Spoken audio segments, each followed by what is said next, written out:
2008ರಿಂದ 2024ರವರೆಗೂ ಒಂದು ಲೆಕ್ಕ, 2025ರಿಂದ ಈಚೆಗೆ ಬೇರೆಯದ್ದೇ ಲೆಕ್ಕ. ಇನ್ಮುಂದೆ ನಾವು IPLನಲ್ಲಿ ಬರೀ ಆಡಲ್ಲ, ಆಡ್ತೀವಿ ಅಂತ ಆರ್ಭಟಿಸ್ತಾ ಇರೋದು ರಾಯಲ್ ಚಾಲೆಂಜರ್ಸ್ ಬೆಂಗಳೂರು ತಂಡ. ಈಗ ಕ್ವಾಲಿಫೈಯರ್ 1ನಲ್ಲಿ ಗುಜರಾತ್ ವಿರುದ್ಧ ಭರ್ಜರಿಯಾಗಿ ಗೆದ್ದು ಫೈನಲ್ಗೆ ನುಗ್ಗಿದ್ದಾರೆ. RCB ಪಾಲಿಗೆ ಇದು ಬರೀ ಗೆಲುವಲ್ಲ, ಎದುರಾಳಿ ತಂಡಗಳಿಗೆ ಕೊಟ್ಟ ಖಡಕ್ ಸಂದೇಶ. ಡಿಪೆಂಡಿಂಗ್ ಚಾಂಪಿಯನ್ಸ್ ಹಿಂಗೆ ಆಡೋದು ಎನ್ನೋ ರೀತಿಯಲ್ಲಿ ಟ್ರೆಂಡ್ ಅನ್ನ ಸೆಟ್ ಮಾಡಿದ್ದಾರೆ. GT ವಿರುದ್ಧ ಡಾಮಿನೇಟ್ ಮಾಡಿ ಗೆದ್ದ ಬೆಂಗಳೂರು ಎದುರಾಳಿಗಳಿಗೆ ಕೊಟ್ಟಿರುವಂತ ಮೆಸೇಜ್ ಏನು? ಫೈನಲ್ಗೂ ಮುನ್ನವೇ ಇಂಥದ್ದೊಂದು ವಿಕ್ಟರಿ ಯಾಕೆ ಬೇಕಿತ್ತು? ಈ ಸಲನು ಕಪ್ ನಮ್ದು ಅಂತ ಹೇಳೋ ಟೈಮ್ ಬಂತ? ಹೇಗಿದೆ ಬೆಂಗಳೂರು ತಂಡದ ಹವಾ? ಈ ಬಗ್ಗೆ ಹೇಳ್ತೇನೆ. ನಾನು ಶಾಂತ. ನೀವು ಸುದ್ದಿಯಾನದ ಸಬ್ಸ್ಕ್ರೈಬರ್ ಆಗೋದಕ್ಕೆ ಮರಿಬೇಡಿ. IPLನಲ್ಲಿ ಹೈಯೆಸ್ಟ್ ಫ್ಯಾನ್ ಬೇಸ್ ಇರುವಂತ ಟೀಮ್ ಅಂದ್ರೆ ಅದು RCBಯೇ. ಆದ್ರೆ ಟ್ರೋಲ್ ಆಗೋದ್ರಲ್ಲೂ ಕೂಡ ಬೆಂಗಳೂರೇ ನಂಬರ್ 1 ಇತ್ತು. ಯಾಕಂದ್ರೆ ಘಟಾನುಘಟಿಗಳೇ ತುಂಬಿದ್ರೂ ಕೂಡ ಕಪ್ ಗೆಲ್ಲೋಕೆ ಸಾಧ್ಯವಾಗಿರ್ಲಿಲ್ಲ. ಹಾಗೆ ಬಿಗ್ ಸ್ಟೇಜ್ ನಲ್ಲಿ ಆಡಲ್ಲ ಅನ್ನೋದು ಅಷ್ಟೇ ಯಾಕೆ, ಹಿಂದೆಲ್ಲ ಫಾರ್ಮ್ ಇಲ್ಲದಂತ ಪ್ಲೇಯರ್ಗಳಿರ್ಲಿ ಅಥವಾ ತಂಡ ಇರ್ಲಿ, RCB ವಿರುದ್ಧ ಆಡಿದ್ರೆ ಫಾರ್ಮ್ಗೆ ಬರ್ತಾರೆ ಅಂತ ಆಡಿಕೊಳ್ತಾ ಇದ್ರು. ಆದ್ರೆ ಈಗ ಗೇಲಿ ಮಾಡಿದವರ ಲೆಕ್ಕಗಳನ್ನೆಲ್ಲ ಚುಕ್ತಾ ಮಾಡ್ತಾ ಇರುವಂತ ಬೆಂಗಳೂರು ತಂಡ ನಡೆದಿದ್ದೇ ದಾರಿಯಾಗಿದೆ. ಲಾಸ್ಟ್ ಸೀಸನ್ ವಿನ್ನರ್ಸ್, ಈ ಸೀಸನ್ ಫೈನಲಿಸ್ಟ್, ಅದು ಕೂಡ ರಾಯಲ್ ಆಗಿ ಫೈನಲ್ಗೆ ಎಂಟ್ರಿ ಕೊಟ್ಟಿರುವಂತದ್ದು. ಗುಜರಾತ್ ಬೌಲರ್ಗಳನ್ನ ಚೆಂಡಾಡಿದ ರೆಡ್ ಆರ್ಮಿ ರಣವಿಕ್ರಮರು. 19ನೇ ಸೀಸನ್ ಅಲ್ಲಿ ಮೋಸ್ಟ್ ಡೇಂಜರಸ್ ಬೌಲಿಂಗ್ ಸ್ಕ್ವಾಡ್ ಹೊಂದಿರುವಂತ ಟೀಮ್ ಅಂದ್ರೆ ಅದು ಗುಜರಾತ್ ಟೈಟಾನ್ಸ್. ಆದ್ರೆ ಅದೇ ಗುಜರಾತ್ ಬೌಲರ್ಗಳನ್ನ ಚಾರ್ಜ್ ಮಾಡಿದಂತ ಬೆಂಗಳೂರು ಬ್ಯಾಟರ್ಗಳು ಬರೋಬ್ಬರಿ 254 ರನ್ಗಳನ್ನ ಕಲೆ ಹಾಕಿದ್ರು. IPL ಪ್ಲೇ ಆಫ್ನ ಇತಿಹಾಸದಲ್ಲೇ ಬಿಗ್ಗೆಸ್ಟ್ ಸ್ಕೋರ್ ಇದು. 2023ರಲ್ಲಿ ಮುಂಬೈ ಇಂಡಿಯನ್ಸ್ ವಿರುದ್ಧ ಗುಜರಾತ್ ತಂಡ 233 ರನ್ಗಳನ್ನ ಕಲೆ ಹಾಕಿದ್ದೇ ಹೈಯೆಸ್ಟ್ ಸ್ಕೋರ್ ಆಗಿತ್ತು. ಇದೇ ಭರ್ಜರಿ ಬ್ಯಾಟಿಂಗ್ನೊಂದಿಗೆ ಫೈನಲ್ ಅಲ್ಲೂ ಕೂಡ ನಾವೇ ಕಪ್ ಗೆಲ್ಲೋದು ಎನ್ನೋ ರೀತಿಯಾದಂಥ ಮೆಸೇಜ್ ಅನ್ನ ಪಾಸ್ ಮಾಡಿದ್ದಾರೆ. ಸೊ ಹೇಗೆ ಅನ್ನೋದನ್ನ ಹೇಳ್ತೇನೆ. ಅದಕ್ಕೂ ಮೊದಲು ಧರ್ಮಶಾಲಾದಲ್ಲಿ ಏನೆಲ್ಲ ರೆಕಾರ್ಡ್ಸ್ ಕ್ರಿಯೇಟ್ ಆಯಿತು ಅನ್ನೋದನ್ನ ನೋಡೋಣ. ಮೊದಲನೇದಾಗಿ ಬೆಂಗಳೂರು ತಂಡದ ಆರ್ಭಟದಿಂದಾಗಿ ಪ್ಲೇ ಆಫ್ನ ಪಂದ್ಯದಲ್ಲಿ ತಂಡವೊಂದರ ಗರಿಷ್ಠ ಬೌಂಡ್ರಿಗಳನ್ನ ಕಂಡಂತ ಪಂದ್ಯವಾಯಿತು ನಿನ್ನೆಯ ಪಂದ್ಯ, ಗುಜರಾತ್ ಹಾಗೆ ಬೆಂಗಳೂರು ನಡುವಿನ ಪಂದ್ಯ. ಪ್ಲೇ ಆಫ್ಸ್ ಅಂತ ಬಂದಾಗ ಪ್ರೆಷರ್ ಇದ್ದೇ ಇರುತ್ತೆ. ಸೊ ಎರಡೂ ಟೀಮ್ಗಳು ಕೂಡ ನೋಡ್ಕೊಂಡು ಆಡೋಣ ಅಥವಾ ಕ್ಯಾಲ್ಕುಲೇಟ್ ಮಾಡಿಕೊಂಡು ಗೆಲ್ಲೋಣ ಎನ್ನುವಂತ ಲೆಕ್ಕಾಚಾರದಲ್ಲೇ ಇರ್ತವೆ. ಯಾಕಂದ್ರೆ ಅದು ಡೂ ಆರ್ ಡೈ ಅನ್ನೋದು ಅವ್ರಿಗೂ ಕೂಡ ಗೊತ್ತಿರುತ್ತೆ. ಆದ್ರೆ ಇಂಥ ಮ್ಯಾಚ್ ಅಲ್ಲಿ ಪ್ರೆಷರ್ ಫ್ರೀ ಆಗಿ ಆಡಿದಂಥದ್ದು ಬೆಂಗಳೂರು ತಂಡ. ಸೊ ಇದೇ ಕಾರಣಕ್ಕೆ 255 ರನ್ಗಳ ಟಾರ್ಗೆಟ್ ಅನ್ನ ಸೆಟ್ ಮಾಡೋಕೆ ಸಾಧ್ಯವಾಗಿತ್ತು. ಹಾಗೆ ಪ್ಲೇ ಆಫ್ನ ಪಂದ್ಯದಲ್ಲಿ ಗರಿಷ್ಠ ಬೌಂಡ್ರಿಗಳನ್ನು ಕಂಡ ಪಂದ್ಯ ಎನ್ನುವಂಥ ದಾಖಲೆ ಕೂಡ ಕ್ರಿಯೇಟ್ ಆಯಿತು. 14 ಸಿಕ್ಸರ್ಸ್ ಹಾಗೆ 24 ಫೋರ್ಗಳು ಬಂದವು. ಒಟ್ಟಾರೆಯಾಗಿ 38 ಬೌಂಡ್ರಿಗಳನ್ನು ಸಿಡಿಸಿದ್ರು. ಸೊ ಇದು ದಾಖಲೆಯಾಗಿರುವಂಥದ್ದು ಈಗ. ಹಾಗೆ ಪ್ಲೇ ಆಫ್ನಲ್ಲಿ ಅತಿ ಹೆಚ್ಚು ರನ್ಗಳ ಅಂತರದಲ್ಲಿ ಗೆದ್ದಂತಹ ತಂಡ ಬೆಂಗಳೂರು ಎಂಬ ದಾಖಲೆ ಈಗ ಬೆಂಗಳೂರು ಪಾಲಾಗಿರುವಂಥದ್ದು. ಪ್ಲೇ ಆಫ್ನಲ್ಲಿ ಅತಿ ಹೆಚ್ಚು ರನ್ಸ್ ಅಂದರೆ 97 ರನ್ಗಳ ಮಾರ್ಜಿನ್ ಇದು. ಸೊ ಈ ಹಿಂದೆ ಯಾವುದೇ ತಂಡ ಇಂಥದ್ದೊಂದು ಬಿಗ್ ಮಾರ್ಜಿನ್ನಲ್ಲಿ ಗೆದ್ದಿರಲಿಲ್ಲ. ಈಗ ಬೆಂಗಳೂರು ತಂಡ ಈ ಸಾಧನೆಯನ್ನು ಮಾಡಿದೆ. ಇನ್ನು ಸತತ 4 ಆವೃತ್ತಿಗಳಲ್ಲಿ 600+ ರನ್ ಗಳಿಸಿದ ಮೊದಲ ಆಟಗಾರ ವಿರಾಟ್ ಕೊಹ್ಲಿ. IPLನಲ್ಲಿ 500+ ರನ್ ಗಳಿಸುವುದು ಒಂದು ರೀತಿಯಾದಂಥ ಕ್ವಾಲಿಟಿ ಬ್ಯಾಟರ್ ಅನ್ನೋದಕ್ಕೆ ಒಂದು ಸ್ಟೇಟ್ಮೆಂಟ್ ಅನ್ನ ಪಾಸ್ ಮಾಡ್ದಂಗೆ. ಅದರಲ್ಲಿ ನಂಬರ್ 1 ಸ್ಥಾನದಲ್ಲಿರುವಂಥದ್ದು ವಿರಾಟ್ ಕೊಹ್ಲಿ ಅವರು.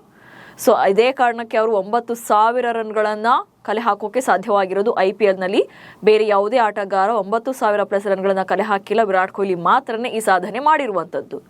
ಜೊತೆಗೆ ಕಂಟಿನ್ಯೂಯಸ್ ಆಗಿ 4 ಆವೃತ್ತಿಗಳಲ್ಲಿ 600+ ರನ್ಗಳನ್ನು ಗಳಿಸಿದಂಥ IPL ಇತಿಹಾಸದಲ್ಲಿ ಮೊದಲ ಆಟಗಾರ ವಿರಾಟ್ ಕೊಹ್ಲಿ ಆಗ್ತಾರೆ. ಇನ್ನು IPLನ ಇತಿಹಾಸದಲ್ಲಿ 254 ರನ್ಗಳು ತಂಡದ 3ನೇ ಗರಿಷ್ಠ ಸ್ಕೋರ್ ಆಗುವಂಥದ್ದು.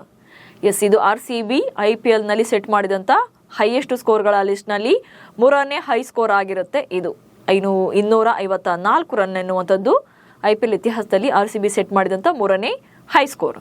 ಹೀಗೆ ಬೆಂಗಳೂರು ತಂಡ ಬ್ಯಾಟಿಂಗ್ ಹಾಗೆ ಬೌಲಿಂಗ್ ಎರಡರಲ್ಲೂ ಕೂಡ ಕಂಪ್ಲೀಟ್ ಡಾಮಿನೇಟ್ ಮಾಡಿಕೊಂಡೇ ಫೈನಲ್ಗೆ ನುಗ್ಗಿದೆ. ಮೇ 31ಕ್ಕೆ ಅಹಮದಾಬಾದ್ನ ನರೇಂದ್ರ ಮೋದಿ ಸ್ಟೇಡಿಯಂನಲ್ಲಿ ನಮ್ಮ ಎದುರಾಳಿ ಯಾರು ಅಂತ ಕಾಯ್ತಿದ್ದಾರೆ. ಬೆಂಗಳೂರು ತಂಡದ ಇದೇ ಪ್ರದರ್ಶನ ನೆಕ್ಸ್ಟ್ ಫೈನಲ್ಗೆ ಬರುವಂತ ತಂಡಕ್ಕೂ ಕೂಡ ನಡುಕ ಹುಟ್ಟಿಸಿದೆ.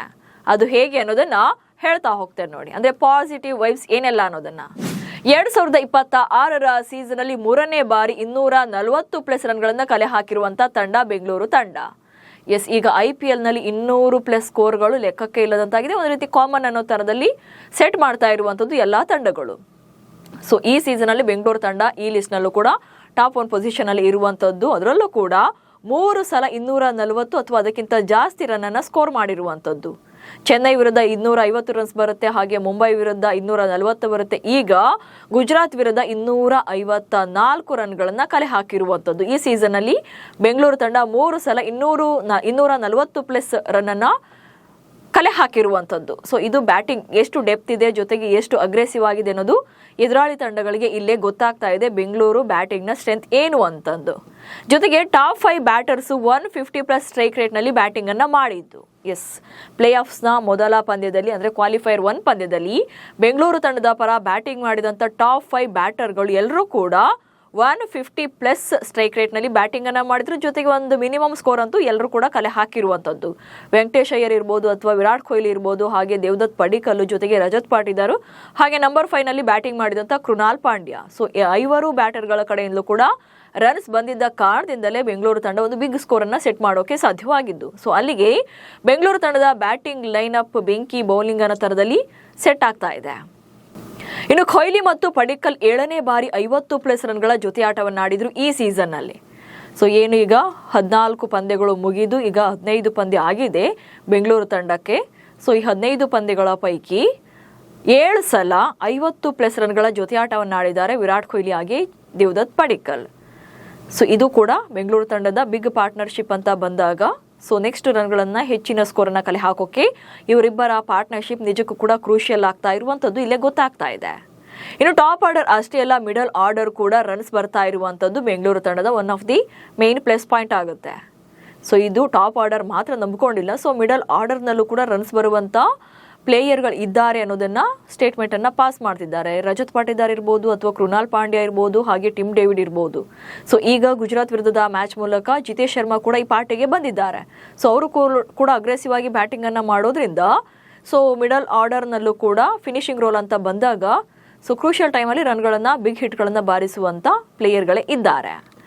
ಇನ್ನು GT, RR ಹಾಗೆ ಹೈದರಾಬಾದ್ಗೆ ಹೋಲಿಸಿದ್ರೆ ಫಿನಿಷರ್ಸ್ ಬೆಸ್ಟ್ ಇರುವಂತದ್ದು. ಸೊ ಏನೀಗ ಫೈನಲ್ಗೆ ಬರೋಕೆ ರೆಡಿ ಆಗಿದ್ದಾವಲ್ಲ, ಈ GT ಇರ್ಬೋದು, ಅಥವಾ RR ಇರ್ಬೋದು, ಹಾಗೆ ಹೈದರಾಬಾದ್ ಇರ್ಬೋದು, ಈ 3 ತಂಡಗಳಿಗೆ ಹೋಲಿಸಿದ್ರೆ ಅಥವಾ ಕಂಪೇರ್ ಮಾಡಿದ್ರೆ ಬೆಂಗಳೂರು ದಿ ಬೆಸ್ಟ್ ಅನ್ನುವಂತಿದೆ.